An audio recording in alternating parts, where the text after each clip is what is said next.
안녕하세요. 건강의 달인 건달입니다. 잠깐 숨을 참아 보시겠어요? 몇 분이나 버티실 수 있으신가요? 대부분은 1분 내외이실 거고요. 수영이라든지 운동 좀 하신 분은 한 2분 정도까지일 겁니다. 자, 이렇듯 숨은 잠시만 멈추어도요, 죽을 수 있는 아주 중요한 우리 인체의 행동인데요. 이 숨만 제대로 쉬어도요, 건강해질 수 있다는 사실 알고 계셨나요? 최근 미국의 제임스 레스터란 분이요, 2020년에 출간한 책이 주목을 받고 있었는데요. 책 제목이 호흡의 기술입니다. 제목을 봐서도 잘 알 수 있듯이요, 이제는 호흡을 하시는데도 기술이 필요한 시대에 살고 있다는 것이죠. 오늘은 호흡의 중요성과요, 호흡의 방법 등에 대해서 좀 더 자세하게 알려드리도록 하겠습니다. 현대의학의 전문가들은요, 호흡에 대해서 크게 중요하지 않게 생각하시는 분들이 많으십니다.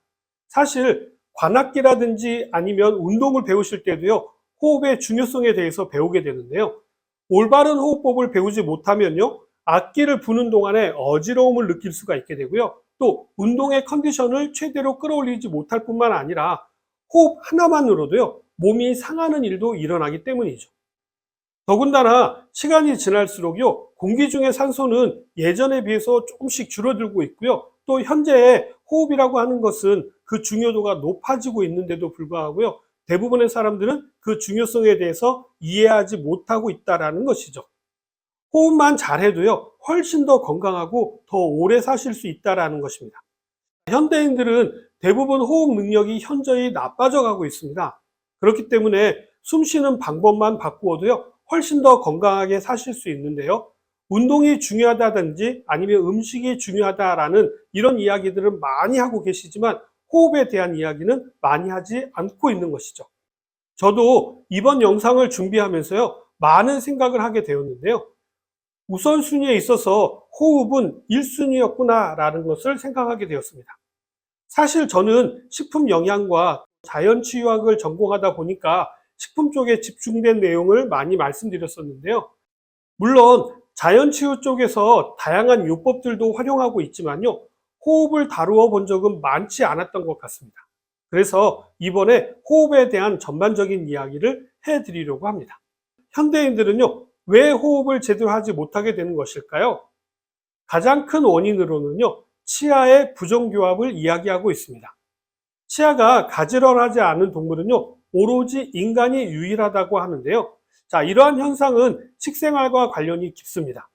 좀 단단하고 질긴 음식을 지속적으로 먹게 되면요, 이에 대한 자극이 많기 때문에 영구치가 나오게 되면 자리를 잘 잡게 되는데, 너무 부드럽고 다져진 음식 위주로 섭취를 하다 보면요, 이가 자리를 잘 잡지 못하게 되는데요. 그 이유는 유아기 때 턱뼈가 충분히 발달하지 못하기 때문이라고 합니다. 턱뼈는 일반적으로 이렇게 U자형이어야 하는데요, 잘 발달되지 못한 턱은 V자형으로 자라기 때문인데요. 이렇게 되면 입안의 공간이 충분하게 발달되지 못하게 되고요, 비강도 이렇게 좁아지게 되어서 호흡이 어려워지게 됩니다. 오늘날 현대인들의 약 40%는요, 코막힘을 경험한다라고 합니다. 그 중에서 50% 이상에서는요, 건강상에 좋지 않은 질환들이 나타났다라고 합니다. 턱뼈가 발달하지 못하게 되어서 코가 수축하게 되어가지고 공기의 흐름이 억제되고 숨길이 좁아지게 된다 보니까 점막이 조금만 비대해져도 숨을 잘 쉬지 못하게 되는 것이죠. 자, 이렇게 되면 코에 염증이 발생하게 되어서 비염이 나타나게 되는 것입니다. 이러한 경우라고 한다면요, 일단 이비인후과에 가셔서요, 코 점막이 비대해지지 않도록 조치를 취하시고요, 염증을 관리하셔야겠죠. 그러나 더 근본적인 치료를 위해서는요, 치아 교정을 통해서 턱이 제대로 발달할 수 있도록 교정을 해주셔야 합니다. 지금 생각해 보니까요, 제 주변에서도요, 치아 교정을 하는 학생들이 아주 많이 있더라고요. 너무 부드러운 음식 위주로 먹기 때문이겠죠. 저 같은 경우에도요, 비중격이 삐뚤어져서 교정 수술을 한 적이 있습니다. 늘 한쪽 코가 막혀 있어서요, 이비인후과에 갔더니 비중격이 틀어졌다라고 해서 교정을 하니까 숨 쉬는 것이 훨씬 더 편해지더라고요. 다음으로는요, 운동량이 절대 부족해서 옵니다. 폐활량 자체가 줄어들게 되면요, 호흡하는데 문제가 발생하게 되는 것이죠. 거기에다가 자세도 영향을 미쳐서요. 꾸부정한 허리라든지 아니면 좁아진 가슴, 또 거기에 거북목도 한몫을 하는 것이죠. 자, 이렇게 여러 가지 원인으로 인해서 호흡을 하는 것 자체가 어려워지게 되는 것이죠. 그렇다면 호흡을 어떻게 하면 될까요? 호흡은요, 상황에 맞추어서 하시면 되는데요. 예를 들어서 운동을 할 때는 호흡도 좀 빨라져야 하고요. 주로 흉식 호흡을 하시면 됩니다. 그리고 명상을 하는 상황이라고 한다면요, 호흡은 조금 가라앉히면서 복식 호흡을 하시면 됩니다. 여기서 흉식 호흡이라고 하는 것은요, 가슴이나 어깨가 커지면서 숨을 들이마시고 내쉬는 호흡을 말하는 것이고요. 복식 호흡이라고 하는 것은요, 배를 통해서 횡격막을 움직여가지고 숨을 쉬는 것을 말하는 것입니다. 아니, 그러면 정말 호흡만으로도 건강이 좋아지는 것이 사실인가 생각되실 텐데요. 네, 사실입니다. 호흡법만 가지고도 교감신경과 부교감신경을 조절할 수 있기 때문입니다. 우리가 흔히 자율신경이라고 하죠. 심장이 뛰는 것, 소화를 하는 것, 호르몬을 분비하는 것, 효소를 분비하는 것 등등이 모두 자율신경에 의해서 조절이 됩니다. 흉식호흡은요, 교감신경과 연관이 깊고요. 복식호흡은 부교감신경과 연관이 깊습니다. 그렇기 때문에요, 인위적으로 조절이 안 되는 자율신경을요, 호흡을 통해서 어느 정도는 조절이 가능하다는 것이죠. 그러나 대부분의 사람들은요, 흉식호흡 위주로 하고 있습니다. 원래 응애응애 아기 때는요, 복식호흡을 합니다. 아이들이 울 때 배를 한번 보세요. 배가 오르락 내리락 하는 것을 보실 수 있습니다. 그러나 자라나면서요, 여러 가지 이유로 복식호흡은 잃어버리고요, 흉식호흡을 하게 되는 것이죠. 자, 이건 성별하고도 연관이 아주 깊은데요. 여성의 대부분은 흉식호흡을 하지만 남성분들은 복식호흡을 한다는 것입니다. 건강에는요, 흉식호흡보다는 복식호흡이 좋다라고 알려져 있죠. 흉식호흡을 하게 되면요, 소화기관들이 힘들어하게 되는데요. 소화효소를 분비하는 기관은요, 대부분 부교감신경의 지배를 받기 때문인데요. 긴장을 하게 되면요, 흉식호흡을 하게 되는데 이 상태로 식사를 하게 되면 잘 체하게 되는 이유가 여기에 있습니다. 그래서 흥분하거나 긴장한 상태에서 심호흡을 하라고 하는 이유가 흉식호흡을 하는 것을 복식호흡으로 바꾸기 위해서입니다. 이러한 상황은 많이들 경험해 보셨을 겁니다. 흥분되어 있을 때요, 심호흡 몇 번만으로도 마음을 가라앉게 만들 수가 있는데요. 긴장을 하거나 흥분했을 때, 특히 부부싸움을 하시기 전에 서로 심호흡으로 복식호흡만 해도요, 이혼율이 확 떨어지지 않을까 생각됩니다. 꼭 한번 실천해 보시기 바랍니다. 통증이 있을 때도 복식을 하게 되면 도움이 되는데요.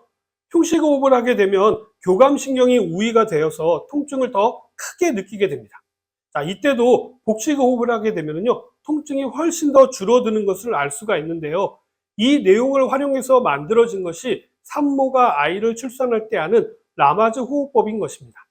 자, 이러한 호흡법은요, 두통을 다스리는 데도 도움이 됩니다. 스트레스를 받게 돼도 교감신경이 위로 올라가게 되는데요. 이때도 복식호흡을 하게 되면 스트레스를 완화하는 데 도움이 됩니다. 다음은 코로 숨 쉬는 호흡법과 입으로 쉬는 호흡입니다. 일반적으로는요, 입보다는 코로 숨을 쉬는 것이 좋습니다.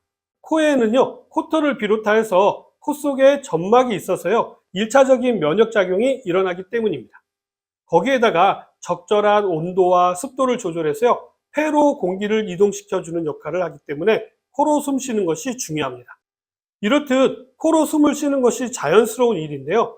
코에 문제가 발생하게 되면 코로 숨을 쉬기가 어려워지게 되어 입으로 숨을 쉬게 됩니다.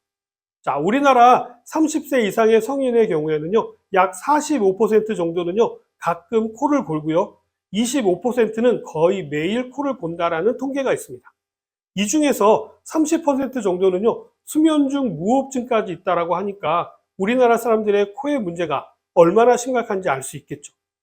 충분한 호흡이 되지 않게 되면요, 충분한 산소가 공급되지 않아서 두통을 비롯한 염증성 질환이 나타나게 됩니다. 코로 숨을 쉬는 것이 입으로 숨을 쉬는 것보다 산소 포화도가 최대 20% 정도 더 많았다라고 합니다. 이러다 보니까 입으로 호흡을 하게 되면요, 더 피곤하게 되기 때문에 꼭 코로 숨 쉬는 것이 좋겠죠. 그리고 입으로 숨을 쉬게 되면요, 수면에도 영향을 미쳐서 숙면을 취하지 못하게 됩니다. 자, 이러한 내용은요, 학생들에게도 적용되는 내용인데요. 코로 숨을 쉬게 되면 학생들의 뇌 발달, 특히 전두엽 발달이 도움이 된다는 것으로도 알려져 있습니다. 자, 이처럼 숨을 어떻게 쉬느냐에 따라서요, 건강이 달라질 수가 있게 되는 것이죠. 특히 나이 드실수록, 폐가 약하실수록요, 호흡법에 신경 쓰신다면 건강에 도움이 되겠죠. 오늘 내용은 좀 길었네요. 그럼 저는 다음 시간에 다시 찾아뵙도록 하겠습니다. 감사합니다.